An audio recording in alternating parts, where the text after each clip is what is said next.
గురుభ్యో నమః గణేశాయ నమః సరస్వతి నమః. మనం ఇంతకుముందు చాణక్యుని అర్థశాస్త్రంలో ఉండే కొన్ని విషయాలు చెప్పుకున్నాం. మరికొన్ని విషయాలు మనవి చేస్తాను. చాణక్యుని అర్థశాస్త్రం శుక్రాచార్యునికి బృహస్పతికి నమస్కారం చేయడంతో ప్రారంభమవుతుంది. శుక్రాచార్యుడు శుక్రనీతి అనే గ్రంథం రాశాడు. బృహస్పతి బారహస్పత్యం అనే గ్రంథం రాశాడు. అందుకోసం చాణక్యుడు వాళ్ళకి నమస్కారం చేసి ప్రారంభించాడు. చాణక్యుడు ఆన్వీక్షకి, త్రయి, వార్త, దండనీతి అనే 4 విద్యల ద్వారా ధర్మజ్ఞానం పెంపొందించుకోవాలి అని రాశాడు. ఆన్వీక్షకి అంటే సాంఖ్యం, యోగం, లోకాయతం. లోకాయతం అంటే లౌకిక విషయ జ్ఞానము అని ఆచార్య పుల్లల శ్రీరామచంద్రుడు గారు రాశారు. త్రయి అంటే రుక్కు, యజస్సు, సామలు. వార్త అంటే వ్యవసాయం, పశుపాలనం, వర్తకం. దండనీతి అంటే దండించే విద్యలు. ఇవన్నీ చాణక్యునికి పూర్వమే ఉన్నాయి అని ఈ చాణక్యుని వ్రాత వలన తెలుస్తోంది. ఇంతకుముందు ఈ విద్యలు లేకపోతే ఈ విద్యలు నేర్చుకోమని ఏ విధంగా చెప్తాడు ఆయన? పృథివీని సంపాదించడానికి, పాలించడానికి పూర్వమందుండే ఆచార్యులు ఎన్నో అర్థశాస్త్ర గ్రంథాలు ప్రచారంలోకి తెచ్చారు. వాటన్నింటినీ ఒక చోటకు చేర్చి ఈ అర్థశాస్త్రం రచించాను అని చాణక్యుడు చెప్పాడు. అంటే చాణక్యునికి పూర్వమే భూసంపాదనం, భూపాలనం భారతదేశంలో ఉన్నాయి అని తెలుస్తుంది. క్రీస్తు పూర్వం 325కి పూర్వం 46 తరాల ముందు వాడు చాణక్యుడు. అంటే తరానికి 20 సంవత్సరాలు మినిమం లెక్కేస్తారు. 20 సంవత్సరాలు లెక్కెట్టినా 46 × 20 + 325 అంటే 1245 సంవత్సరాలు. అంటే క్రీస్తు పూర్వం 1245 సంవత్సరాలకు ముందు ఈ చెప్పిన విషయాలన్నీ ఉన్నాయి అని అర్థం.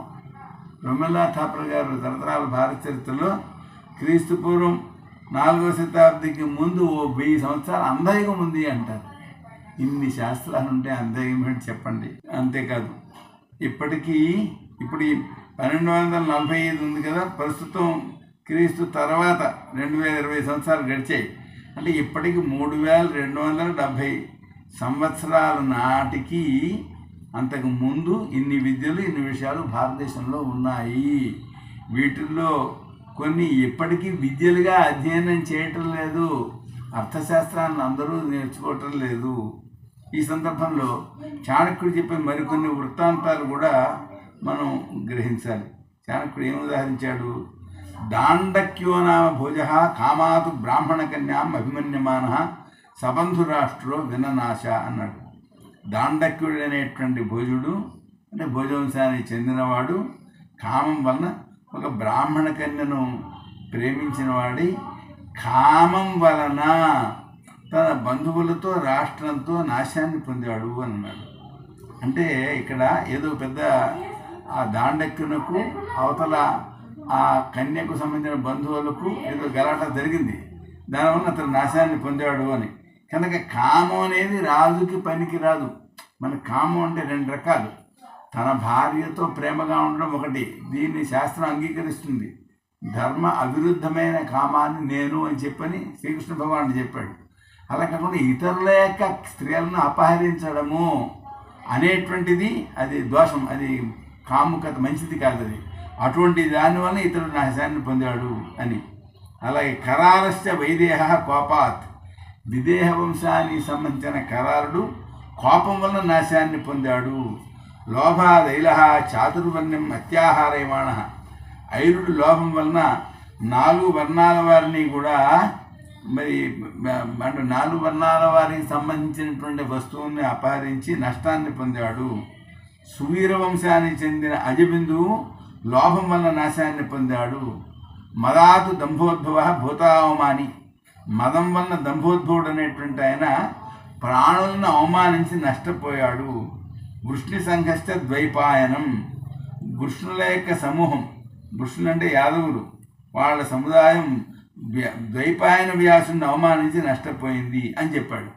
ఈ వృత్తాంతాలు మనకు లోకంలో ప్రసిద్ధాలు కావు. పూర్వం మనకు 18 పురాణాలు ఉన్నాయి, 18 ఉపపురాణాలు ఉన్నాయి. 18 ఔపపురాణాలు ఉన్నాయి. వీటిలో ఎక్కడో ఈ వృత్తాంతాలు ఉంటాయి. ఇప్పుడు ఔపపురాణాలు కానీ కొన్ని ఉపపురాణాలు కానీ లభించలేదు, కొన్ని దొరుకుతున్నాయి.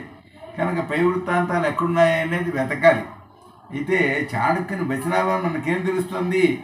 చాణక్యునికి పూర్వమే రామాయణం, భారతం, హరివంశాలే కాకుండా ఎన్నో పురాణ గ్రంథాలు, ఇతిహాస బోధక గ్రంథాలు ఉన్నాయి అనేది మనకు దీనివల్ల గోచరిస్తుంది.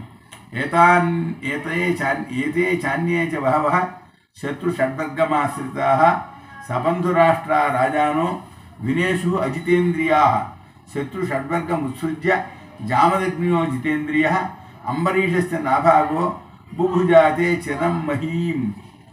వీరే కాదు, వీరు ఇంకా ఇతరులైన రాజులు మరి మనిషికి శత్రువులైన కామం, క్రోధం, లోభం, మోహం, మదం, మాత్సర్యం వీటిని అవలంబించి ఇంద్రియజయం లేకుండా బంధువులతో రాష్ట్రంతో సైతంగా నాశాన్ని పొందారు.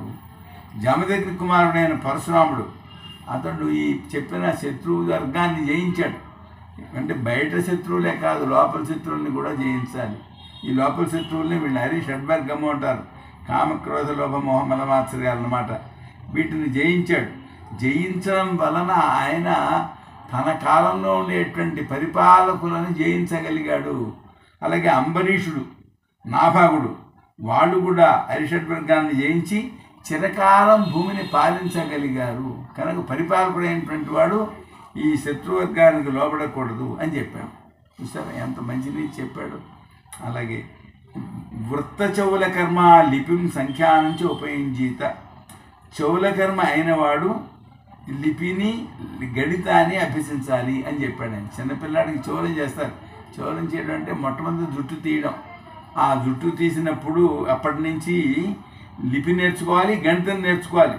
అంటే 3269 సంవత్సరాల వెనక లిపి ఉంది, గణితం ఉంది అనేది దీనివల్ల మనకి తెలుస్తుంది. పశ్చిమ ఇతిహాస శ్రవణే పురాణం, ఇతివృత్తం, ఆఖ్యాయిక, ఉదాహరణం, ధర్మశాస్త్రం, అర్థశాస్త్రం చేతి ఇతిహాస. పగటిలో ఉత్తర భాగం పురాణము, ఇతివృత్తం అంటే రామాయణ భారతాలు, ఆఖ్యాయిక అంటే పంచతంత్రం.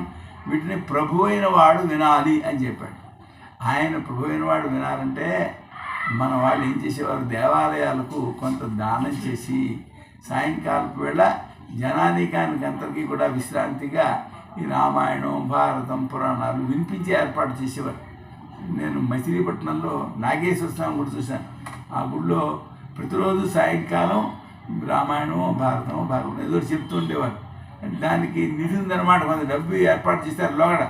ఆ డబ్బు ఇచ్చి వీళ్ళు ఈ వ్యవస్థ కొనసాగించేవారు అనమాట. కనుక ఇన్ని గ్రంథాలు చాణక్యునికి పూర్వం ఉన్నాయి.